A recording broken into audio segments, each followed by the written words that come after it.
ನಮಸ್ತೆ. ನಮ್ಮ ಸಮಸ್ಯೆಗೆ ಕಾರಣ ಹೊರಗಿನ ಸಂದರ್ಭ ಮತ್ತೆ ವ್ಯಕ್ತಿಗಳಾಗಿರಬಹುದು. ಆದರೆ ಉತ್ತರ ಸಂಪೂರ್ಣವಾಗಿ ನಾವೇ ಆಗಬಹುದು. ಸಮಸ್ಯೆ ಮತ್ತೆ ಸಂದರ್ಭಗಳ ಬಗ್ಗೆ ನಾವು ಯಾವಾಗಲೂ ಕೂಡ ಏನ್ ಯೋಚನೆ ಮಾಡ್ತೀವಿ? ಅದರ ಸರಿ ತಪ್ಪನ್ನ ಲೆಕ್ಕ ಹಾಕ್ತೀವಿ. ಮುಂದುವರೆದು ಹೇಗಿರಬೇಕು, ಏನು ಮಾಡಬೇಕು ಅನ್ನುವಂತಹ ನಿರ್ಧಾರವನ್ನ ತೆಗೆದುಕೊಳ್ಳೋದ್ರ ಕಡೆ ಯಾವಾಗಲೂ ಕೂಡ ಆಲೋಚಿಸ್ತಾ ಇರ್ತೀವಿ ಅಲ್ವಾ? ಈ ರೀತಿ ಆಲೋಚನೆಯನ್ನ ಮಾಡ್ತಾ ಇರೋದು ನಮಗೆ ಒಳ್ಳೆಯದಾ?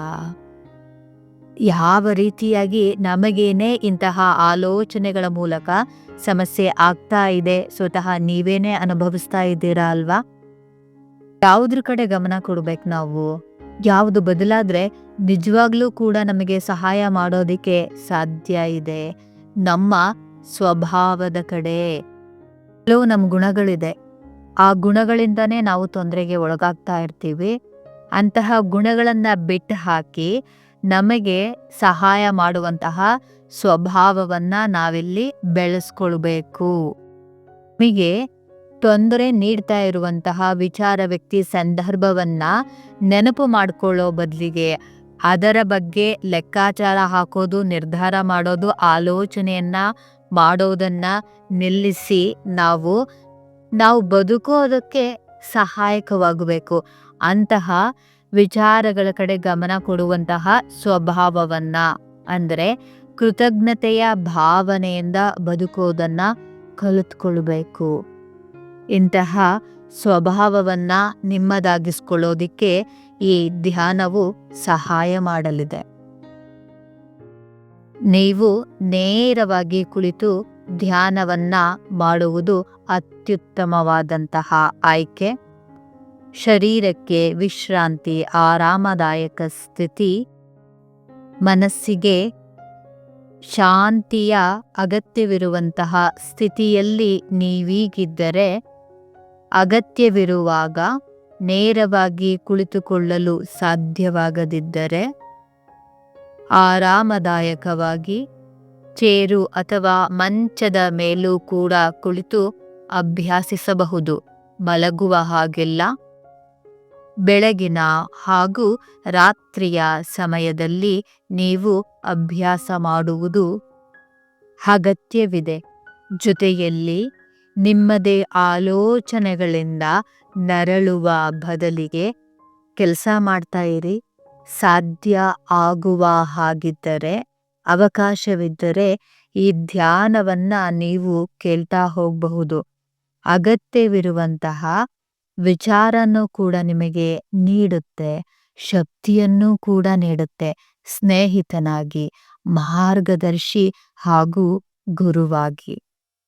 ಇದೀಗ ಆರಾಮದಾಯಕವಾಗಿ ಕುಳಿತುಕೊಂಡ ನಂತರ ಹಗುರವಾಗಿ ನಿಮ್ಮ ಕಣ್ಣುಗಳನ್ನ ಮುಚ್ಚಿ,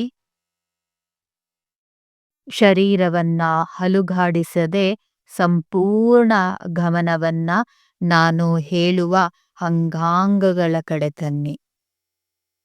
ಮನಸ್ಸನ್ನ ನಿಮ್ಮ ನಿಯಂತ್ರಣಕ್ಕೆ ತಗೊಳ್ಳೋದು ಅಷ್ಟೊಂದು ಸುಲಭವೇನಲ್ಲ. ಯಾವಾಗ ನೀವು ಗಮನಿಸೋದಕ್ಕೆ ಶುರು ಮಾಡ್ತೀರಾ ಶರೀರದ ಅಂಗಾಂಗಗಳನ್ನ, ಮನಸ್ಸು ತನಗೆ ತಾನೇನೆ ನಿಮ್ಮ ನಿಯಂತ್ರಣಕ್ಕೆ ಬರಲಿದೆ. ಜೊತೆಗೆ ಆರಾಮದಾಯಕ ಸ್ಥಿತಿಯನ್ನು ಕೂಡ ಶರೀರ ತಲುಪಲಿದೆ. ಬಲಗಾಲಿನ ಬೆರಳುಗಳ ಕಡೆ ನಿಮ್ಮ ಗಮನ ಬರಲಿ. ಪಾದ, ಹಿಮ್ಮಡಿ, ಮೊಣಕಾಲು, ಕಾಲಿನ ಕಂಬ, ಮಂಡಿ, ತೊಡೆ, ಪುಷ್ಟ, ಎಡಗಾಲಿನ ಬೆರಳುಗಳ ಕಡೆ ಗಮನ. ಪಾದ, ಹಿಮ್ಮಡಿ, ಮೊಣಕಾಲು, ಕಾಲಿನ ಕಂಬ, ಮಂಡಿ, ತೊಡೆ ಹಾಗೂ ಪುಷ್ಟದ ಭಾಗ. ಶರೀರದ ತಳಭಾಗವು ವಿಶ್ರಾಂತಿಯ ಸ್ಥಿತಿಯನ್ನ ತಲುಪಿದೆ. ವಿಶ್ರಾಂತಿ, ವಿಶ್ರಾಂತಿ.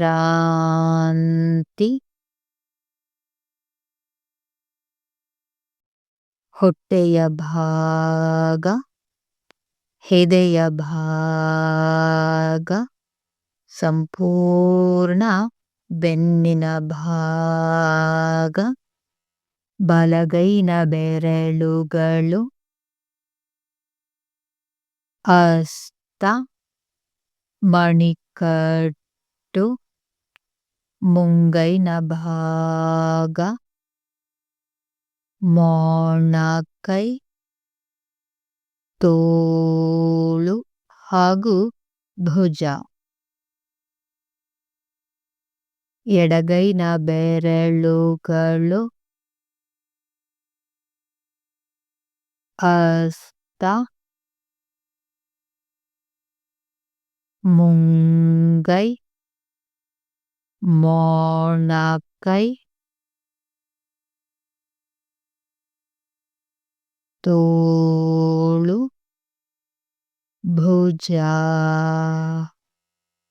ಕತ್ತು ಹಾಗೂ ಕುತ್ತಿಗೆಯ ಭಾಗ. ವಿಶ್ರಾಂತಿ, ವಿಶ್ರಾಂತಿ.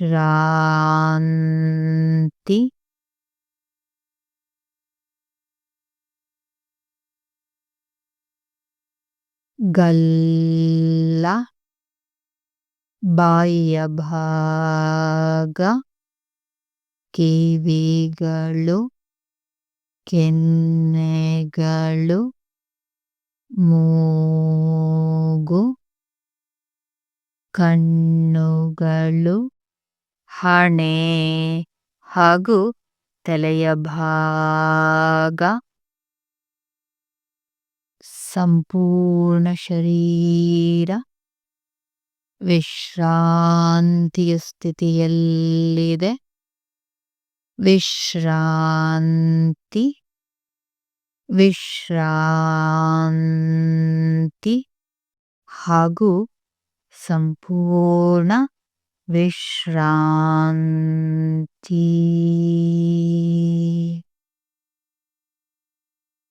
ಮನಸ್ಸು ಕಸದ ತೊಟ್ಟಿಯಲ್ಲ.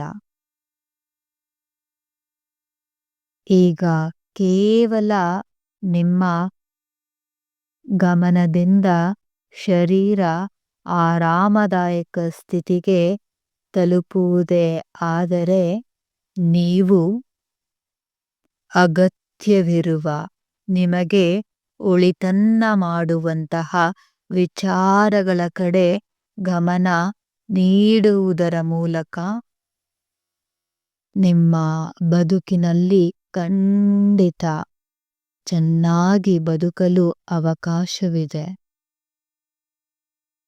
ಇದೀಗ ನಾನು ಹೇಳುವ ವಿಚಾರಗಳನ್ನ ಸ್ಪಷ್ಟವಾಗಿ ಕಲ್ಪನೆ ಮಾಡಿಕೊಳ್ತಾ ಹೋಗಿ. ನಿಮ್ಮ ಕಣ್ಣ ಮುಂದೆ 20 ಮೆಟ್ಟಿಲುಗಳಿದೆ. ಅಮೃತ ಶಿಲೆಯಿಂದ ಮಾಡಿರುವ ಮೆಟ್ಟಿಲುಗಳ ಮೇಲೆ ಹಸಿರು ಬಣ್ಣದಲ್ಲಿ ನಾನು ಹೇಳುವ ಸಂಖ್ಯೆಗಳು ಬರೆದಿದೆ. ನಿಧಾನವಾಗಿ ನೀವು ಆ ಸಂಖ್ಯೆಗಳನ್ನ ಗಮನಿಸುತ್ತಾ ಕೆಳಗೆ ಬನ್ನಿ. 20, 19, 18,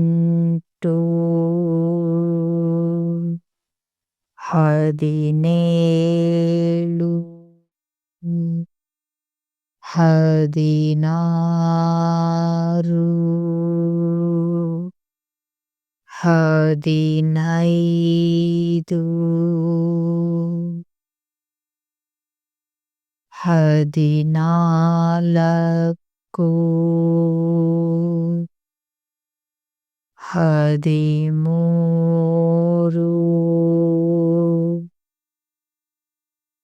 12, 11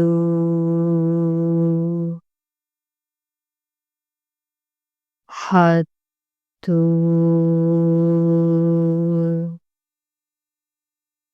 9 8 7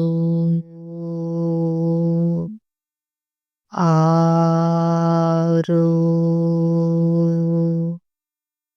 5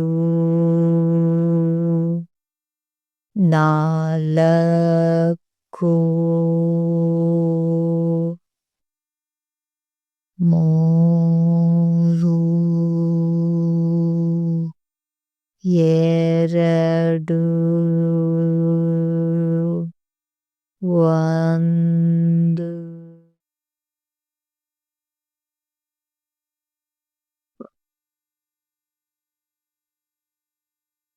ಮೆಟ್ಟಿಲನ್ನ ಇಳಿದ ನಂತರ ಹಸಿರು ಹುಲ್ಲು ಹಾಸಿನ ಮೇಲೆ ನೀವೀಗ ನಡೀತಾ ಇದ್ದೀರ. ನೀವೀಗ ಇರುವುದು ಪ್ರಕೃತಿಯ ಮಡಿಲಲ್ಲಿ. ಸುತ್ತಲೂ ಹಸಿರಿನ ವಾತಾವರಣವಿದೆ. ಸೊಗಸಾದ ತಣ್ಣನೆಯ ಗಾಳಿಯು ನಿಮ್ಮ ಶರೀರ ಮತ್ತೆ ಮನಸ್ಸನ್ನ ಸಂಪೂರ್ಣವಾಗಿ ಹಗುರಗೊಳಿಸ್ತಾ ಇದೆ. ನಿಮ್ಮ ಶರೀರವನ್ನ ಸ್ವಚ್ಛವಾಗಿರುವ ಹುಲ್ಲು ಹಾಸಿನ ಮೇಲೆ ಹಗುರವಾಗಿ ಇಟ್ಟು ಆರಾಮವಾಗಿ ಮಲಗಿ. ಜೊತೆಗೆ ನಿಮ್ಮ ಪೂರ್ತಿ ಆಲೋಚನೆಗಳನ್ನ ಆ ನಿಸರ್ಗ ಮಾತೆಯ ಮಡಿಲಿಗೆ ಅರ್ಪಿಸಿ ನಿರಾಳವಾಗಿ. ಮಿತ್ರರೇ, ಬದಲಾವಣೆಗೆ ಬೇಕಿರುವುದು ನೀವು ನಿಮ್ಮದೇ ರೀತಿಯಲ್ಲಿ ಏನನ್ನೆಲ್ಲ ಯೋಚಿಸ್ತಾ ಇದ್ದೀರಾ ಆ ಗೋಡೆಯಿಂದ ನೀವು ಹೊರಬರಬೇಕಿದೆ ಅಷ್ಟೆ. ಈ ಬದುಕು ನಿಮಗೆ ತೊಂದರೆ ನೀಡುತ್ತಾ ಇರುವ ಸಂದರ್ಭ, ವ್ಯಕ್ತಿ ನಿಮ್ಮದೇ ಆಲೋಚನೆಗಳಿಗಷ್ಟೇ ಸೀಮಿತವಾಗಿಲ್ಲ. ಹಾಗಿದ್ದರೆ ನಮ್ಮ ಪ್ರಯತ್ನಕ್ಕೂ ಭಗವಂತನಿಗೂ ಯಾವ ಬೆಲೆಯೂ ಕೂಡ ಇಲ್ಲಿ ಇರೋದೇ ಇಲ್ಲ. ನಿಮ್ಮ ಮೇಲೆ ನಿಮಗೆ ನಂಬಿಕೆ ಇರಲಿ. ಭಗವಂತನ ಬಗೆಗೂ ಕೂಡ ಆ ನಂಬಿಕೆ ಇರಲಿ. ಈಗ ನಿಮ್ಮ ಆಲೋಚನೆಗಳನ್ನ ನೀವು ಮೇಲು ಮಾಡುವ ಬದಲಿಗೆ ನಿಮಗೆ ಬದುಕಲು ಅವಕಾಶ ನೀಡುವ ವಿಚಾರಗಳಿಗೂ ಆ ಶಕ್ತಿ ನೀಡುವ ಭಗವಂತನಿಗೂ ಬೆಲೆ ನೀಡಬೇಕು. ಸಂಪೂರ್ಣವಾಗಿ ನಾನು ಹೇಳುವಂತಹ ವಿಚಾರಗಳು ನಿಮ್ಮ ಮನಸ್ಸನ್ನ ಮುಟ್ಟಲಿ. ಸಂಪೂರ್ಣವಾಗಿ ನಿಮ್ಮ ಮನಸ್ಸಿನ ಆಲೋಚನೆಗಳನ್ನ ಕೆಲವು ಕ್ಷಣವಾದರೂ ಬಿಟ್ಟು ಹೊರಬನ್ನಿ. ನಾವಿಲ್ಲಿ ಜನಗಳ ಮಟ್ಟಿಗೇನೆ ಜೀವನ ಮಾಡೋದಕ್ಕೆ ಸಾಧ್ಯವಿದೆಯಾ? ಸಂದರ್ಭಗಳಿಗೆ ಅನುಗುಣವಾಗಿ ವರ್ತಿಸೋದಕ್ಕೆ ಯಾವಾಗಲೂ ಕೂಡ ಸಾಧ್ಯನಾ? ನಮ್ಮದೇ ಆಲೋಚನೆಯ ರೀತಿಯಲ್ಲೂ ಕೂಡ ಇರೋದಕ್ಕೆ ಸಾಧ್ಯವಿದೆಯಾ? ಇಲ್ಲ ತಾನೆ. ನಮಗೆ ಸಂದರ್ಭಗಳಿಂದ ತೊಂದರೆ ಆಗ್ತಾ ಇದೆ ಅನ್ನೋದೇ ಆದ್ರೆ, ಆ ಸಂದರ್ಭಗಳಿಗೆ ನನಗೆ ನೋವಾಗ್ತಾ ಇದೆ, ತುಂಬಾ ದುಃಖ ಆಗ್ತಾ ಇದೆ. ಸಹಿಸ್ಕೊಳ್ಳೋದಕ್ಕೂ ಕೂಡ ಸಾಧ್ಯ ಆಗ್ತಾ ಇಲ್ಲ. ಬಿಟ್ಟು ಬಿಡು ನನ್ನ. ಈ ರೀತಿಯಾಗಿ ಬೇಡಿಕೊಳ್ಳೋದಕ್ಕೆ ಅವಕಾಶ ಇದೆಯಾ? ವ್ಯಕ್ತಿಗಳಾದ್ರೂನು ಅವರು ಮತ್ತಷ್ಟು ಚೆನ್ನಾಗಿ ಬದುಕಬೇಕು ಅನ್ನೋದ್ರ ಕಡೆ ಗಮನ ನೀಡ್ತಾರಾ? ಅವರ ಕೆಟ್ಟ ಸ್ವಭಾವಗಳನ್ನ ಬದಲಾಯಿಸ್ಕೊಂಡು ಅಗತ್ಯವಿರುವಂತಹ ಸಹಾಯ ಮಾಡೋದ್ರ ಕಡೆ ಗಮನ ಕೊಡ್ತಾರಾ? ಒಂದು ವೇಳೆ ಇವುಗಳ ಮೂಲಕ ನಾವು ಚೆನ್ನಾಗಿ ಇರ್ತೀವಿ ಅನ್ನೋದಾದ್ರೆ ಯಾಕೆ ಇಷ್ಟು ವರ್ಷ ಆದ್ರೂನು ಕೂಡ ಚೆನ್ನಾಗಿ ಬದುಕೋದಿಕ್ಕೆ ಸಾಧ್ಯ ಆಗ್ತಾ ಇಲ್ಲ? ಸರಳವಾಗಿ, ಸುಲಭವಾಗಿ ನಾವಿಲ್ಲಿ ಅದ್ಭುತವಾಗಿ ಜೀವನ ಮಾಡೋದಿಕ್ಕೆ ಅವಕಾಶವಿದೆ. ನಮಗೆ ತೊಂದರೆ ನೀಡ್ತಾ ಇರುವಂತಹ ನಮ್ಮ ಸ್ವಭಾವವನ್ನ ಬಿಟ್ಹಾಕಿ ಸಹಾಯ ಮಾಡುವ ಗುಣವನ್ನ ನಮ್ಮದಾಗಿಸ್ಕೊಂಡ್ರೆ ಯಾವ ವಿಚಾರಗಳ ಕಡೆ ಇವತ್ತು ನಮ್ಮ ಗಮನ ಇದೆಯೋ ಆ ವಿಚಾರಗಳಿಗಿಂತಲೂ ಕೂಡ ಅತ್ಯುತ್ತಮವಾಗಿ ನಾವಿಲ್ಲಿ ಜೀವಿಸಬಹುದು. ನಮಗಾದ್ರೂ ಕೂಡ ಈ ನೆಗೆಟಿವ್ ವಿಚಾರಗಳ ವ್ಯಕ್ತಿಗಳ ಸಂದರ್ಭಗಳ ಕಡೆ ಗಮನ ಯಾಕಿದೆ? ಯಾಕೆ ನಾವು ಆ ಎಲ್ಲ ವಿಚಾರಗಳನ್ನ ನೆನಪು ಮಾಡಿಕೊಳ್ಳೋದು? ಕಾರಣ ನಾವು ಚೆನ್ನಾಗಿ ಬದುಕೋದಕ್ಕೆ ಆ ವಿಚಾರಗಳ ಮೇಲೆ ಡಿಪೆಂಡ್ ಆಗಿದ್ದೀವಿ. ಸರಿ ಹೋಗದೆ ಇದ್ದರೆ ನಮಗೆ ತೊಂದರೆ ಆಗತ್ತೆ. ಹೌದು, ನಿಜವಾಗಿಯೂ ಕೂಡ ನಮಗೆ ನೋವಾಗ್ತಾ ಇದೆ, ದುಃಖ ಆಗ್ತಾ ಇದೆ, ತೊಂದರೆ ಆಗ್ತಾ ಇದೆ. ಆದರೆ ಆ ವಿಚಾರಗಳು ಸರಿಯಾಗಿಯೇ ನಾವಿಲ್ಲಿ ಬದುಕಬೇಕಾದ ಹಣೆಬರವೇನೂ ನಮಗಿಲ್ಲ. ಸಣ್ಣ ಬದಲಾವಣೆಯ ಮೂಲಕವೂ ಕೂಡ ಅತ್ಯುನ್ನತವಾಗಿ ಜೀವಿಸಬಹುದು.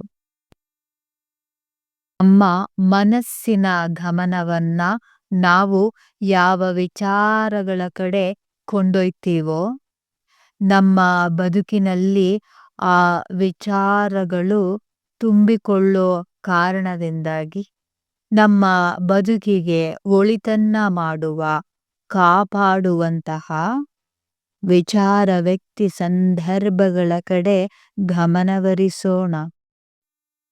ಒಳಿತಲ್ಲ ಎಂದ ಮೇಲೆ ಅವುಗಳ ಕಡೆ ನಮ್ಮ ಗಮನವೇಕೆ? ಇಲ್ಲಿ ಎಲ್ಲರ ಜೀವನವೂ ಕೂಡ ಕಷ್ಟವೇ ಅಲ್ಲವೇ? ಅದರ ನಡುವೆಯೂ ಕೂಡ ನಮಗೆ ಸಹಾಯ ಮಾಡ್ತಾ ಇರೋ ಪ್ರೀತಿ, ಸ್ನೇಹವನ್ನ ಉಣಬಡಿಸ್ತಾ ಇರೋ ಜೀವಗಳನ್ನ, ವಿಷಯಗಳನ್ನ, ಸಂದರ್ಭಗಳನ್ನ ನೆನಪಿಸಿಕೊಂಡು ಕೃತಜ್ಞರಾಗಿ ಬಾಳೋಣ. ಜೊತೆಗೆ ಈ ವಿಚಾರಗಳನ್ನ ನೆನಪು ಮಾಡಿಕೊಳ್ಳೋದ್ರಿಂದಾಗಿ ನಮ್ಮ ಹೃದಯವೂ ಕೂಡ ತಂಪಾಗುತ್ತೆ ಅಲ್ವಾ? ಯಾವತ್ತಿಗೂ ಕೂಡ ಒಳಿತು, ಕೆಡುಕು, ಸರಿ, ತಪ್ಪು ಇವುಗಳ ಲೆಕ್ಕಾಚಾರವನ್ನ ಎಳ್ಳಷ್ಟು ಮಾಡದೆ ಕೂಗಿ ಕರೆದೊಡನೆ ನಮ್ಮ ಜೊತೆ ಬಂದು ನಿಲ್ಲುವ ಆ ಭಗವಂತನನ್ನ ನೆನಪು ಮಾಡಿಕೊಳ್ಳೋದು ಅದೆಷ್ಟು ಸೊಗಸಾದ ವಿಚಾರ. ಒಂದೇ ಸಮಯದಲ್ಲಿ ನಮಗೆ ತೊಂದರೆ ಕೊಡುವಂತಹ ವಿಚಾರಗಳನ್ನು ನೆನಪು ಮಾಡಿಕೊಳ್ಳಬಹುದು ಅಥವಾ ಸಹಾಯ ಮಾಡ್ತಾ ಇರುವಂತಹ ವಿಚಾರನೂ ಕೂಡ ನಾವು ನೆನಪು ಮಾಡಿಕೊಳ್ಳಬಹುದು. ಎರಡಕ್ಕೂ ಕೂಡ ನಮಗೆ ಅವಕಾಶವಿದೆ. ನಮಗೆ ಯಾವುದು ಒಳಿತೋ ಅದನ್ನ ನಾವೀಗ ಆಯ್ಕೆ ಮಾಡಿಕೊಳ್ಳೋಣ. ಮನಸ್ಸು ಬಹಳ ಸರಳವಾದಂತಹ ವಿಚಾರ. ನಾವು ಪದೇ ಪದೇ ಒಂದೇ ರೀತಿಯಾದಂತಹ ವಿಚಾರವನ್ನ ಅಭ್ಯಾಸ ಮಾಡಿಸಿದ್ರೆ ಮುಂದೆ ಅದು ನಮ್ಮ ಗುಣವಾಗತ್ತೆ, ಸ್ವಭಾವವಾಗತ್ತೆ. ಈ ಸರಳವಾದಂತಹ ಮನಸ್ಸಿನ ಗುಟ್ಟನ್ನ ಅರ್ಥ ಮಾಡಿಕೊಂಡಿರುವಂತಹ ನೀವು ಈಗ ಪ್ರತಿಯೊಂದು ಸಂದರ್ಭದಲ್ಲಿಯೂ ಕೂಡ ನಿಮಗೆ ಸಹಾಯ ಮಾಡುವ, ಒಳಿತನ್ನ ಮಾಡುವ, ನಿಮ್ಮ ಜೊತೆಯಲ್ಲಿ ನಿಲ್ಲುವಂತಹ ತಂದೆ, ತಾಯಿ, ಬಂಧು, ಸ್ನೇಹಿತರು, ಭಗವಂತ, ಈ ಪ್ರಕೃತಿಯ ಪ್ರತಿಯೊಂದು ವಿಚಾರಗಳನ್ನು ಕೂಡ ನೆನಪು ಮಾಡ್ಕೊಳ್ತಾ ಇದ್ದೀರಾ.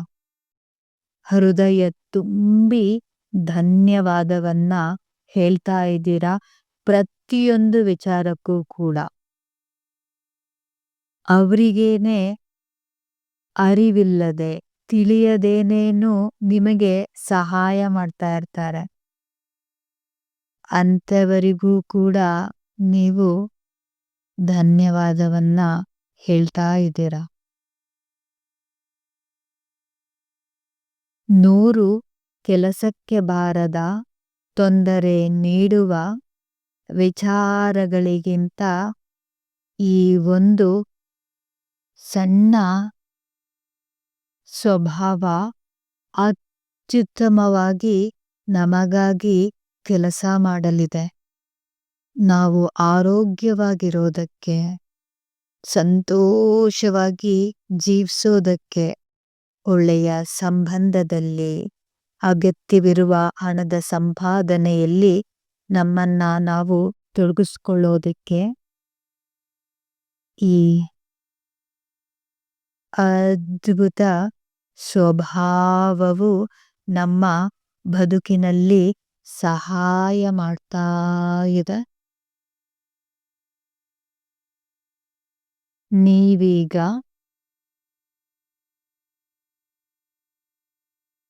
ಒಳ್ಳೆಯ ಬದುಕಿಗೆ ಸಹಾಯ ಮಾಡುವ ಕೃತಜ್ಞತೆಯ ಭಾವವನ್ನ ನಿಮ್ಮ ಗುಣವನ್ನಾಗಿರಿಸಿಕೊಂಡಿದ್ದೀರಾ. ಪ್ರತಿನಿತ್ಯವೂ ಕೂಡ ಆ ಗುಣವು ಬೆಳೆಯೋದಕ್ಕೆ ನೀವು ಅವಕಾಶ ನೀಡಿದ್ದೀರಾ. ಅದರ ಮೂಲಕ ನಿಮ್ಮ ಜೀವನದಲ್ಲಿ ಎಲ್ಲ ರೀತಿಯಿಂದಲೂ ಕೂಡ ಚೆನ್ನಾಗಿದ್ದೀರಾ. ಈ ಅದ್ಭುತ ಸಮಯವನ್ನ ಕೆಲವು ಕ್ಷಣ ಹಾಗೆಯೇ ಆಸ್ವಾದಿಸಿ.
ಧ್ಯಾನ ಮುಕ್ತಾಯಗೊಂಡಿದೆ.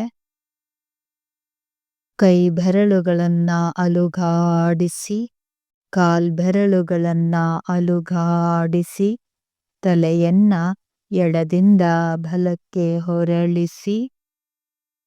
ನೀವು ಈಗ ಸಂಪೂರ್ಣ ಎಚ್ಚರಿಕೆಯ ಸ್ಥಿತಿಯಲ್ಲಿದ್ದೀರ.